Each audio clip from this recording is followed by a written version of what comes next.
మీరు చూడాలనుకున్నదే మీరు చూస్తున్నది SV99 news. Doctor BR Ambedkar సచివాలయంలో పొగరులేటి మాటలు విన్నాం.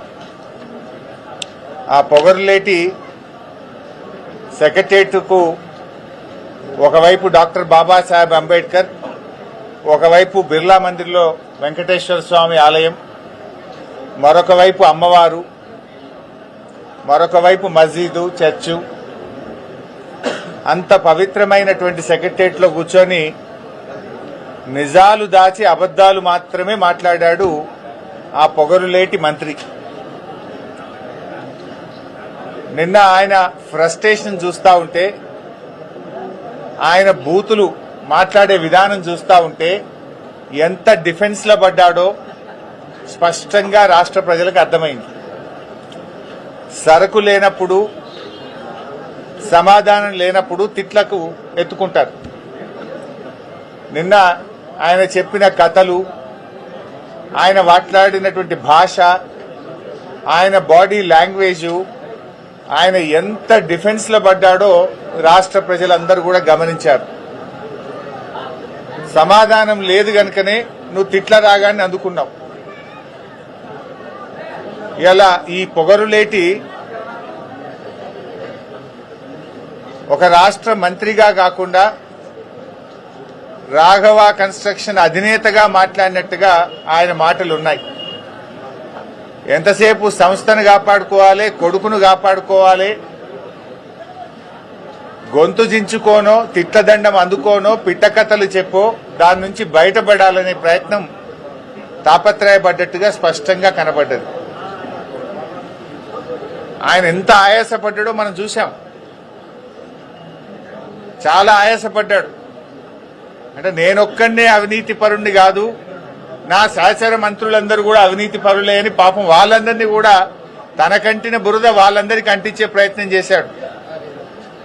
జూపల్లి కృష్ణారావు గారి కుంభకోణాన్ని ఆయనే బయటపెట్టాడు. ముఖ్యమంత్రి కుటుంబ సభ్యుల టెండర్ల కుంభకోణాన్ని ఆయనే బయటపెట్టుకున్నాడు. బట్టి విక్రమార్క గారి ఆర్థిక శాఖలో బిల్లులు ఇయ్యడానికి పర్సంటేజీల కుంభకోణాన్ని ఆయనే గుర్తు చేశాడు. అంటే ఈ రాష్ట్రంలో జరుగుతున్న అవినీతి కుంభకోణాల చిట్టా చదివి, అరే నన్ను ఒక్కనే కాదు నా చుట్టూ ఉండే మంత్రుల కుంభకోణాలను కూడా రాష్ట్ర ప్రజలకు చెప్పే ప్రయత్నం చేసినాడు. అంటే ఆయన తాపత్రయము, ఆయన ప్రయాస అంతా కూడా నేనొక్కనే కుంభకోణాలు చేయలేదు, నేనొక్కనే అవినీతి పరుణ్ణి కాదు, రాష్ట్ర కేబినెట్ లో చాలా మంది ఉన్నారని తన బురద అందరికీ అంటించే ప్రయత్నం చేసినట్టుగా నిన్న ఆయన ప్రయత్నం కనబడ్డది. ఇలా నిన్నటి ప్రెస్ మీట్ తో రాష్ట్ర ప్రజలకు ఒకటైతే అర్థమైంది, ఆయన పొంగులేటి కాదు పొంగు లూటి, పొంగు లూటి అనేటువంటి విషయం చెప్పకనే చెప్పిండు నిన్న. ఇప్పుడు ఇష్యూ సింపుల్ బై, ఇలా క్రషర్ కు సంబంధించి శాసనసభలో స్వయంగా రాష్ట్ర ముఖ్యమంత్రి చెప్పిండు. ఏం చెప్పిండు ముఖ్యమంత్రి? అరే మా మంత్రి గారి కంపెనీ రాఘవ కన్స్ట్రక్షన్ లో జరిగిన అవినీతిని, అవకతవకల్ని మా అధికారులే గుర్తుపట్టారు, మీరేం బయటకు తీయలే ప్రతిపక్షము, మా అధికారులు మేమే గుర్తుపట్టినాం, మేమే పెనాల్టీ వేసినాం, మేమే పైసలు కట్టించినామని ముఖ్యమంత్రి శాసనసభలో స్పష్టంగా చెప్పారు. మైనింగ్ మంత్రి గారు ఏం చెప్పిండ్రు అదే అసెంబ్లీలో? లేదా కరెంటు మీటర్ల షార్టేజ్ ఉండే, అందువల్ల డీజిల్ జనరేటర్ మీద నడుపుకున్నాడు రాఘవ కన్స్ట్రక్షన్ అని మైనింగ్ మంత్రి చెప్పాడు. మరి అనుమతులు లేవు కదా అంటే, ఆ అనుమతులు కొద్దిగా లేట్ అవుతాయి కదా, ఢిల్లీకి పొల్యూషన్ కంట్రోల్ బోర్డుకి అప్లై చేసుకున్నాడు రాఘవ కన్స్ట్రక్షన్స్ అని మైనింగ్ మంత్రి చెప్పాడు. అధికారులు ఏం చెప్పారు? ఒక్క అధికారి కాదు, revenue, electricity, pollution control board, mining department, 4 శాఖల అధికారులు మైన్ ఇన్స్పెక్ట్ చేసి, 4 శాఖల అధికారులు ఇది ఇల్లీగల్ మైన్, అనుమతులు లేకుండా నడుపుతున్న మైన్ అని 4 శాఖల అధికారులు రాఘవ కన్స్ట్రక్షన్ కు నోటీస్ ఇచ్చారు. అంటే ఇప్పుడు 4 శాఖల అధికారులు చెప్పింది తప్ప, పొంగులేటి చెప్పింది తప్ప, ముఖ్యమంత్రి గారు అసెంబ్లీలో నిండు అసెంబ్లీలో చెప్పింది తప్ప, ఈ బాంబులేటి చెప్పింది తప్ప, మైనింగ్ మంత్రి చెప్పింది తప్ప, ఈ పొగరులేటి చెప్పింది తప్ప. ఇవాళ ఆయన సమాధానం చెప్పాలి. శాసనసభలో ముఖ్యమంత్రి మైనింగ్ మంత్రి ఇద్దరు చెప్పారు ఇది రాఘవకు సంబంధించిందే, మా అధికారులే గుర్తుపట్టారు, రాఘవ మీద కేసులు పెట్టాము, రాఘవ దగ్గర డబ్బులు వసూలు చేసినామని నీ ముఖ్యమంత్రి, నీ మైనింగ్ మంత్రి, నీ సహచరులే చెప్పారు. నువ్వేం బుకాయిస్తున్నావు, అది నాకు సంబంధమే లేదు అని బుకాయిస్తున్నావు. అరే 4 శాఖల అధికారులు పోయి ఒక్కసారి కాదు నీకు 3 సార్లు నోటీసులు ఇచ్చారు. యాక్షన్ తీసుకోమని పొల్యూషన్ కంట్రోల్ బోర్డుకు లేఖ రాశారు. నువ్వు పొగరు తగ్గించుకో, పొగరులేటి ఇంకా చాలా ఉన్నాయి నీ విషయాలు బయటకు రావాల్సినాయి. శాసనసభలో మరి నువ్వు ఎందుకు లేచి మాట్లాడలే? నువ్వు ఉన్నావు కదా అక్కడనే.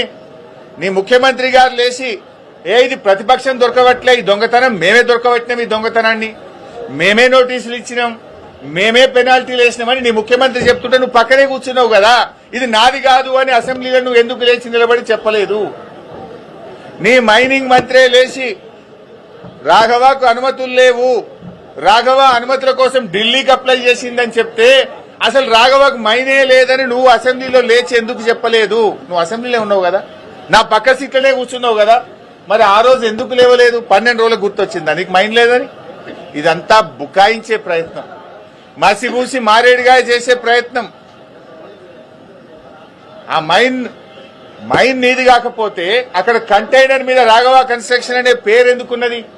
ఆ కంటైనర్ మీద కాంగ్రెస్ పార్టీ జెండా ఎందుకు పెట్టిండ్రు? బీఆర్ఎస్ పార్టీ బయటకు తీయంగానే ఆ రాఘవ కన్స్ట్రక్షన్ కు పెయింటింగ్ వేసి కనబడకుండా ఎందుకు చేసిండ్రు? కాంగ్రెస్ పార్టీ జెండా ఎందుకు బీకేసిందో సమాధానం చెప్పాలి కదా. నువ్వు నీ కంటైనర్ మీద నీ పేరుంటది, మీద కాంగ్రెస్ పార్టీ జెండా ఉంటది. పొల్యూషన్ కంట్రోల్ బోర్డులో నోటీస్ ఇస్తే, మైనింగ్ డిపార్ట్మెంట్ నోటీస్ ఇస్తే నీ ఉద్యోగి రిసీవ్డ్ అని సంతకం పెట్టి డేట్ వేసి ఫోన్ నంబర్ పెట్టి రాసిచ్చిన డాక్యుమెంటే కదా నేను అసెంబ్లీలో చూపించింది. మరి ఇప్పుడు చెప్పు, ఎవరు తప్పు? ముఖ్యమంత్రి తప్ప? చెప్పు, నా ముఖ్యమంత్రి అబద్దం చెప్పిండు అసెంబ్లీలో అని చెప్పు, మైనింగ్ మంత్రి అబద్దం చెప్పిండు అసెంబ్లీలో అని చెప్పు. నువ్వు కూడా అసెంబ్లీలో ఉన్నావు కదా, ముఖ్యమంత్రి మాట్లాడేటప్పుడు, మైనింగ్ మంత్రి మాట్లాడేటప్పుడు నువ్వు అసెంబ్లీలో కూర్చున్నావు. నువ్వు ఎందుకు నోరు మెదపలేదు? ఎందుకు నాకు మైన్ లేదని అసెంబ్లీ సాక్షిగా చెప్పలేదు? అంటే నువ్వు బుకాయిస్తున్నావు. ఈ బాంబులేటి అబద్దాలు చెప్తున్నాడు. నువ్వు ఆ మైనింగ్ లో పొంగు లూటీ చేసినావు అనేటువంటిది ఇలా రాష్ట్ర ప్రజలకు అర్థమైంది. నువ్వు ఆ రోజే చెప్పాలి కదా. అదేవిధంగా నాదర్గుల్ భూముల విషయం, ఆ బీఆర్ఎస్ టైంలో రిజిస్ట్రేషన్ అయిందని ఒక చిల్లర కథ చెప్తున్నావు. నేను అందుకే చెప్పిన నిజాలు దాచి అబద్దాలు మాత్రమే మాట్లాడినామని. నిజమేంటిది? 2016లో ఈ భూములను నిషేధిత భూముల జాబితాలో పెట్టింది బీఆర్ఎస్ ప్రభుత్వం. ఆనాటి ఆర్డీఓ గారు ఈ భూములు కొల్లగొట్టే ప్రయత్నం చేస్తే 2016లో 22A కింద పెట్టి నిషేధిత జాబితాలో పెట్టి ఈ భూములను కాపాడింది నాటి బీఆర్ఎస్ ప్రభుత్వం. ఆ తర్వాత ఆ కంపెనీలు హైకోర్టుకు పోతే 2022లో ప్రభుత్వం బలమైన వాదనలు వినిపించి హైకోర్టులో కూడా ఆర్డీఓ గారి నిర్ణయం సరి అయిన నిర్ణయం, ఈ భూములు సీలింగ్ భూములు అని హైకోర్టు సింగిల్ బెంచ్ లో కూడా ఉత్తర్వులు తెప్పించింది బీఆర్ఎస్ ప్రభుత్వం. ఆ తర్వాత డివిజన్ బెంచ్ కూడా కంపెనీలు పోతే హైకోర్టు డివిజన్ బెంచ్ లో కూడా ఆనాటి రెవెన్యూ డిపార్ట్మెంటు అధికారులు అద్భుతంగా వాదనలు వినిపించి ఇవి సీలింగ్ భూములే, అమ్మిన వారి మీద కొన్న వారి మీద క్రిమినల్ చర్యలు తీసుకోవాలని చెప్పి హైకోర్టు డివిజన్ బెంచ్ నుంచి కూడా జడ్జిమెంట్ తెప్పించింది బీఆర్ఎస్ ప్రభుత్వమే. ఇవి ఎందుకు దాస్తున్నావు? ఆనాటి ఆర్డీఓ ఇవి సీలింగ్ భూములని నిషేధిత భూములా పెట్టింది బీఆర్ఎస్ ప్రభుత్వం కాదా? సింగిల్ బెంచ్ దగ్గర కోర్టులో కేసు గెలిచింది బీఆర్ఎస్ ప్రభుత్వం కాదా? డివిజన్ బెంచ్ లో ప్రభుత్వ పక్షంగా ఇవి సీలింగ్ భూములని కేసు గెలిచింది బీఆర్ఎస్ ప్రభుత్వ హయాంలో కాదా? దీనికి ఎందుకో సమాధానం చెప్పవు. నిన్న మంత్రి గారు ఒక మాట అన్నాడు, ఈ భూములు మేము సుప్రీంకోర్టులో వచ్చిన తర్వాత మా ఆర్డీఓ గారు సుప్రీంకోర్టులో ఫైల్ చేసిండు అన్నావు. ఏమన్నాడు? ఇవి గవర్నమెంట్ భూములే అని సుప్రీంకోర్టులో మేము ఫైల్ చేసినాము, మా ఆర్డీఓ ఫైల్ చేసిండు అని పొంగులేటి గారు అన్నారు. మరి గవర్నమెంట్ భూములే అయితే రోజుకొక పేరెందుకు మారుతుంది బోర్డుల మీద? అక్కడ ఎందుకు ఆ కబ్జాదారులు బౌన్సర్లు పెట్టుకుని రాత్రింబవళ్లు కాపలా కాస్తుంటే ప్రభుత్వం మొద్దు నిద్రపోతుందా? 2.5 ఏళ్లుగా రెవెన్యూ మంత్రిగా ఆ భూమిని ఎందుకు స్వాధీనం చేసుకోలేదు అని అడుగుతా ఉన్నా. ఆడ రోజుకొక పేరు, ఒకనాడు కోహినూర్ వస్తుంది, తెల్లారి MEAL వస్తుంది, తర్వాత శిల్పా వస్తుంది, తర్వాత శిల్పా రాగానే అది మళ్ళీ రాత్రి పెయింటింగ్ పడుతుంది. శిల్పాలు ఎవరు ఉన్నారో తెలుసు కదా. ఆ తర్వాత AQ స్క్వేర్ వస్తుంది, ఆ తర్వాత మళ్ళీ కోహినూర్ సింప్లెక్స్ వస్తుంది. ఎందుకు బోర్డుల మీద పేర్లు మారుతున్నాయి? AQ స్క్వేర్ వెనుక నీ కొడుకున్నది నిజం కాదా? శిల్పాతో మీకు వ్యాపార సంబంధాలున్నాయి నిజం కాదా? పెడదామా, డాక్యుమెంట్లు బయట పెడదామా? శిల్పాతో రాఘవ కంపెనీకి ఇవాళ హైదరాబాద్ లో వ్యాపార సంబంధాలు ఉన్నాయా లేవా? AQ స్క్వేర్ లో మీ కొడుకు భాగస్వామ్యా కాదా? నేను సింపుల్ ఒక మాట అంటున్నా, నువ్వే అంటున్నావు ఇది ప్రభుత్వ భూమి, మేము సుప్రీంకోర్టులో వేసినాము, మా RDO వేసిండు అన్నావు.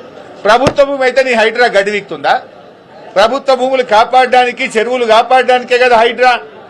వెళ్ళండి, నేను మంత్రి గారిని కోరుతున్న, నిజాయితీ ఉంటే, చిత్తశుద్ధి ఉంటే తక్షణమే ఆ కాంపౌండ్ వాళ్ళు తొలగించండి, బౌన్సర్లను, ఆ ఆక్రమణదారులపై క్రిమినల్ కేసులు పెట్టండి, అరెస్ట్ చేయండి, ఆ భూమిని ప్రభుత్వం స్వాధీనం చేసుకోండి, ఆ భూమిలో సాగు చేసుకున్న రైతులకు ఎంట్రీ ఇవ్వండి. 2.5 ఏళ్లుగా రెవెన్యూ మంత్రిగా మరి నువ్వేం చేస్తున్నావు? ప్రభుత్వ భూమి అని నిన్న చెప్పినావు కదా. If it is government land, why government is not taking action?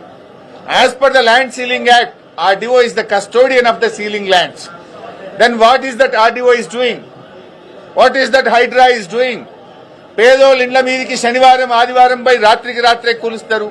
High court స్టేలున్నా కూల్చే Hydraa ఇక్కడ ఏ స్టే లేదు. ఇన్ఫాక్ట్ హైకోర్టు ఆర్డర్ ఉంది, ఇది గవర్నమెంట్ ల్యాండ్, ఇది సీలింగ్ ల్యాండ్ అని హైకోర్టు ఆర్డర్ ఉన్నా కూడా హైడ్రా ఎందుకు కళ్ళు మూసుకున్నది? హైడ్రా ఎందుకు యాక్షన్ తీసుకోవడం లేదు? దీనికి సమాధానం ఎందుకో చెప్పడు మంత్రి గారు. మంత్రి గారు, నువ్వు ఇదివరకు ఒకసారి బాంబులు పట్టే అని చెప్పి ఏడాది అర్థమైంది, నీ బాంబులన్నీ తుస్సు బాంబులే అయిపోయినాయి. నీ మాటలు విన్నాక రాష్ట్ర ప్రజలకు పొంగులేటి పొగరు దగ్గలేదు, నువ్వు పొగరులేటివి అనే విషయం స్పష్టంగా అర్థమైంది. నీ లూటీ మైనింగ్ లో నువ్వు పొంగు లూటివి అనే విషయం కూడా రాష్ట్ర ప్రజలకు స్పష్టంగా అర్థమైంది. ఇంకా చాలా ఉన్నాయి బయటకు వచ్చేది, ఏమిట్లకేమి రాలే, ఇంకా చాలా ఉన్నాయి. మేము స్ట్రైట్ గా అడుగుతున్నాం, ఇది ప్రభుత్వ భూమి అని ఎప్పుడైతే మీరు చెప్తున్నారో సెక్రటరియట్లో కూర్చొని, అది ప్రైవేట్ ఆధీనుల చేతుల్లో ఉంది. కమాన్, యూ హ్యాండ్ ఓవర్ ఇట్. హైడ్రాను పంపించు, కాంపౌండ్ వాళ్ళు డెమాలిష్ చేయి, ఆక్రమణదారులను, బౌన్సర్లను అరెస్ట్ చేయి, అక్కడ గవర్నమెంట్ భూమి అని పేరు పెట్టి చిత్తశుద్ధి నిరూపించుకో. నంబర్ 1. నంబర్ 2, మైనింగ్ అధికారులే చెప్పినారు, 4 శాఖలు, రెవెన్యూ డిపార్ట్మెంట్, రెవెన్యూ అంటే నీ శాఖనే కదా, ల్యాండ్సే కదా, నీ శాఖ అధికారే పోయి చెప్పిండు ఇది రాఘవాది అని. Revenue, electricity, mining, pollution control board, 4 శాఖల అధికారులు పోయి ఇది రాఘవ అక్రమ మైనింగ్ అని నీకు నోటీస్ ఇచ్చింది. ఆ 4 శాఖల మీద యాక్షన్ తీసుకో. మరి వాళ్ళ తప్ప నీ తప్ప తేలాలి కదా. మరి లేదు, నీ ముఖ్యమంత్రి, నీ మైనింగ్ మంత్రి, నీ సహచర మంత్రి చెప్పిండు కదా ఇది రాఘవది, మేమే దొరకబట్టినాం, మేమే పెనాల్టీ చేసినాం, దొంగను దొరకబట్టినాం, పైసలు వసూలు చేసినామని నీ ముఖ్యమంత్రి చెప్పిండు. మరి ముఖ్యమంత్రి చేత చెప్పి, ముఖ్యమంత్రి అసెంబ్లీలో అబద్దం ఆడిండని చెప్పి, మరి మైనింగ్ మంత్రితో చెప్పి ఆయన అబద్దం ఆడిండని చెప్పు. లేదు, నువ్వు క్షమాపణ చెప్పు ఫస్ట్. ముఖ్యమంత్రి, మైనింగ్ మంత్రి అసెంబ్లీలో లేచి రాఘవకు మీటర్లు దొరకలే కనుక డీజిల్ జనరేటర్ మీద నడిపిండు, అనుమతుల కోసం ఢిల్లీకి అప్లై చేసుకున్నాడు, రాఘవకు మన పొంగులేటికి సంబంధమే లేదు అని ముఖ్యమంత్రి అసెంబ్లీలో మాట్లాడిండు. మరి నువ్వెందుకు ఆ రోజు అసెంబ్లీలో మౌనంగా తల కిందికేసుకొని కూర్చున్నావు? క్షమాపణ చెప్పు. మరి ఆ రోజు నేను లేవలేదు అసెంబ్లీలో, నాకు అర్థం కాలేని క్షమాపణ చెప్పు. మరి 12 రోజులకు ఎందుకో నీకు జ్ఞానోదయం అయింది. అన్ని ప్రజలకు అర్థమైపోయినాయి, this is all humbug drama. నువ్వు ఇవాళ పొంగులేటి కాదు, పొంగు లూటివి, నువ్వు బాంబు లేటివి, నువ్వు పొగరు లూటివి, ఇవన్నీ అబద్దాలు మాట్లాడుతున్నావు అనే విషయం స్పష్టంగా అర్థమైంది. నిజాయితీ ఉంటే ఇప్పటికైనా తప్పు నొప్పుకో, ప్రజలకు క్షమాపణ చెప్పు, ఆ భూమిని ప్రభుత్వ ఆధీనంలోకి తీసుకోండి. Thank you.